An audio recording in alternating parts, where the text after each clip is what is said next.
আসসালামু আলাইকুম বন্ধুরা, সবাই কেমন আছো? সবাইকে স্বাগত জানাচ্ছি আমাদের আজকে আরেকটা নতুন ভিডিওতে। তো বিগত 3-4 দিন আগে যে আমরা পাখিদের নিম গাছের ডাল দিয়েছিলাম, নিম পাতা গাছ সমেত, তো সেগুলো মোটামুটি ওরা কী অবস্থা করেছে একটু দেখাই আপনাদের।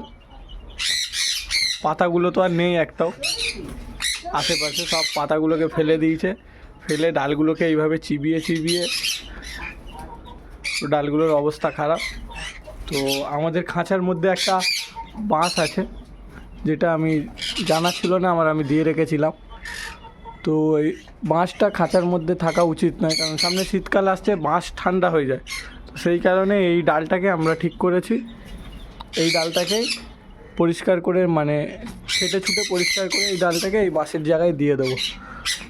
তো আজকের ভিডিওটা বন্ধুরা আমরা এখানেই শেষ করছি, দেখা হবে আবার পরবর্তী আর একটা আপডেটে।